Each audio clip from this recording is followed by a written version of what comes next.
turnaround from Challenger Series to now making your debut. Do you like that it went so fast, or did you wish you had a little bit more time? Yes, super excited. I love to fight, so I was hoping to fight right away, whether it's a season or showcase fight, alternate, whatever it was. I just wanted to get back in there. If I could fight every weekend, I would, or at least like once a month, twice a month would be great.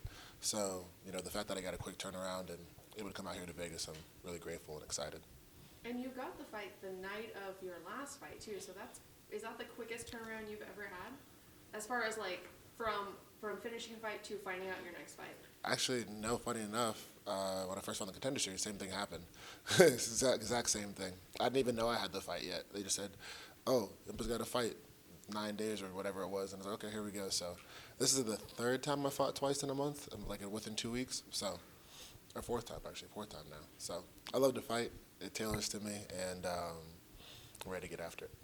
So I've heard that a lot of fighters kind of like that quick turnaround because they don't have to spend so much time thinking about an opponent or spending so much time focusing on an opponent and then it falls apart.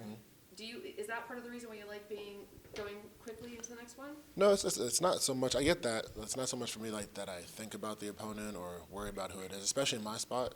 Like, of course, I have Cory Hendrix this Saturday, but at any moment it could change, and then I step in to fight whoever. So from Rob Wilkinson to Thiago Santos to any of the guys on the card, So for me, it doesn't matter who the opponent is. It's like I love to fight. I'm here to claim this victory, move forward, and God willing, I'm in this season and in the finals at the end of the year. Thinking about the opponent doesn't matter to me or who it is because it could change at any moment in MMA. I love to fight, so that's what I'm excited about. So I know you're saying it doesn't matter, but you had to have some sort of emotion when you heard that name. Did you get like excited by that name? Did you go, I have to look him up? Like, what was your thoughts when you got the name? Yeah, so I remember I got the contract, and then as I was walking out after pictures and interviews, Eduardo and Ray came up to me and were like, hey, you got a fight? You feel healthy? I'm like, yeah, let's go. And I went right to my coach and said, hey, we have a fight. Like, who is it? Cory Hendrix. And then we started looking it up, and I was already kind of dialed in to fight again, Like before I even left the cage, before I even left like the fight, everything, before I even had my first interview after receiving the contract, I was like, okay, let's go. Just dialed in, ready to fight again, and very excited. Cory Hendrix has been around for a while. He's a solid fighter, respectful. Just bumped into him one day just between media during the car wash and stuff, but yeah, like I really respect him. He's fought one of my teammates before. He's fought a couple other people I've met, and I like the way he fights, so I'm looking forward to it. Did you say you met him at a car wash? Oh, so like the media car wash, like. No, there was a media car wash. So yeah, so not like an actual car wash. That threw me off too, like just like a little, I guess stuff for the PFL season they were doing, like the media team. They called it a car wash. I was confused at first too when they said car wash. I was like car wash, and then I was like, oh, I guess it's just the way what they call like this room that they set up. Oh, okay. And then I was walking out. I left my sunglasses, and then I just bumped into him on the way out. I thought I pictured you guys washing cars in bikinis or something, like standing with a dollar. That'd be good for the media for sure.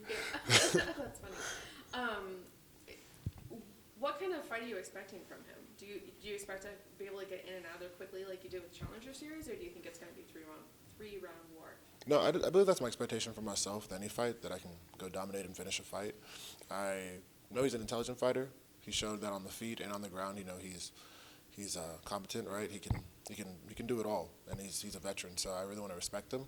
I believe that with the training partners, the coaches that I have, the team I have, where my mind is, that I finish him early too. Whether it's first or second round, I just want to go out there and dominate, break him early, put the pressure, take him out, and move forward. So he mentioned in a recent interview that his experience with PFL has been like a toxic relationship, where they sign him, cut him, bring him back. What has your experience been with PFL so far? Oh man, well, I wish the best for him too. Like I hate that for him, but I think a lot of this too is in our hands, right? Like you keep winning fights, you keep dominating fights, like you move forward, right? Or the best is yet to come in your life. Being part of PFL or being part of any organization is an honor, right? And like whether it's your contract situation, whether it's your cut release, like I think God has great plans for everybody. You just gotta be patient sometimes, and that's been a challenge for me too. But with PFL, it's been great. Yeah, like they've been awesome. Like from the first time on the Challenger Series, they honored me. I got to go to an Orlando Magic game. Like PFL set it up. Took care of my coaches and their flights. Took care of just getting one of my coaches to the hotel via Uber. Like, it's the little things they do in the background. It's not just like PFL, the major organization themselves. Like, of course, you see Coach Race FF, you see him, but you see everybody like behind the scenes. Like, they have all that they do with the team that they have. It's really impressive. Like, from all the fighter relations teams, all the concierge, the media, the way they set it up. I'm really honored to be standing here, holding a microphone, doing what I love, and I wouldn't be here, if God didn't have me in PFL. So my experience at PFL has been great so far. I'm looking forward to building. I know a lot of people ask, would you go back to another organization? Like, no, like, I'm grateful to be here. My dad always tells me, like, you have more power when you're invited than when you invite yourself, and PFL really makes me feel welcome. They've let, my friend Cliff, we went to college together, and before I even started fighting, we were talking on a bus for our last college football game, and he's here now doing media. My friend Peyton, and, I call her Nana, but Miss Jennifer, like, they welcome them, as part of my media team and people that I've kind of come up with. And that means a lot to me. It's not just about myself, my coaches, like, I really feel like they feel respected. So I'm just, That's good. Hello. I just feel so grateful to be part of the PFL, and I'm looking forward to it, from Delano, to me now, and, like, Elvin's in it. Like, some of my best friends are in the PFL, so I think it's going to be something pretty special. Has the PFL told you that you guys, that this fight is for an alternate spot, or you kind of, I know that Cory said that he just kind of assumes that that's what that is. Oh. Or have you been told anything officially about that? No, I wasn't told that. I mean, I guess if that's it, that's pretty cool. I guess it makes the stakes of the fight different, but I was told that, after my last fight that I would have the first alternate spot, so that is what it is. Like, I mean, no matter what, I still got to go do my job, right? So it's a fight. Like, smoke and mirrors is what I call it. Like, whether it's a bunch of lights, it's a bunch of show to it. At the end of the day, it's a fight, and I go do my job, then I get that, right? Like, I think even when the title fight comes, it's not, oh, it's a title fight, it's $1 million fight. No, it's a fight, and then when you do it, everything else comes with it. So that's cool. Like, I like that then, then I get to really go claim this victory and get that spot and move forward with the season. And looking at who's in the tournament right now, is there anyone in particular that you're really excited to potentially fight this year? Yeah, for sure. Thiago Santos and Rob Wilkinson. Like, out of respect for what they've done and who they are. Thiago, obviously, all he's done in the UFC, and, as his time coming up. And Rob Wilkinson, man, I like the way that he fights. Cool guy, bumped into a few times, and just, from his story, how he was released. But then he became a champion, world champion, legit world champion, finished all his fights. Those are the guys that I want to fight because they come to fight, they dominate, they do really well. And, two of like the greatest fighters in history. Adesanya didn't finish Wilkinson.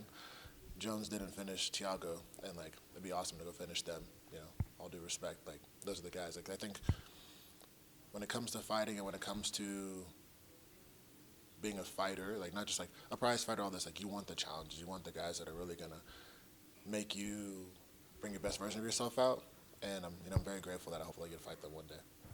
And my last question, a lot of the fans have really focused on Brendan kind of, getting denied by the UFC and then coming back and kind of proving and, putting his middle finger up at the UFC a little bit with his performance last season. Is there any bit of that you kind of want to be like, hey, look at what you lost. Like, look at what I am. Look what you could have had. In a way, I like Brendan a lot. He's been a huge inspiration for me, and I kind of got to meet him when I was doing a workout, right? In a way, it's like I don't want to, like, flick off the UFC or anything like that. I was grateful for my time there. Like, before I got in the UFC, I was only training for a year and a half. Like, legitimately, it's like I didn't grow up doing this. So when I got in, I was very grateful. Like, hey, when it was released, I was like, oh, okay. Like, I wasn't expecting that. But my dad says, too, shout out to my dad, your rejection gives you a direction, right? And in order to get through it, you got to go through it. And in order to know your glory, they have to first understand your story. And I think that's what makes Brendan's story so great. If he didn't go through all that, maybe it wouldn't set him up for the great story that he has now. And people are like, oh, yeah, he gave the middle finger to the UFC, all this stuff. But I just think it's so cool that he's a legit top-tier fighter, and he changed his family's life last year by becoming champion. And I saw a little clip of him. He says, he was sick of this belt. He wants the next one. He's already on the next one, and I like that. And for me, I'm 29 years old. Started training when I was 24.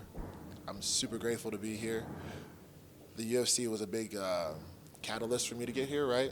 The lessons I learned, getting knocked out in front of the whole world, having to rise up from all that, finishing the next fight, understanding that, like, my mind's more resilient than maybe I thought it was. If I didn't go through that, I don't think I'd be prepared for where I am now. So I'm actually really grateful for that time in the UFC. I hope that they treat the fighters well over there because guys deserve it. Men and women both deserve it. And, when my time comes, it'll be there. And, like, yeah, it'll probably be a great story, too. When when I go get that title, hopefully I'm fighting like a Wilkinson in that, or a Thiago. But even like Wilkinson, like release, dominated, nice champion. Like both those guys done it. So if anything, they're more examples and inspirations for me. And I hope that all my friends and teammates who are in the UFC, they do great. And for me, when it's all said and done, I just want to be known as one of the greatest.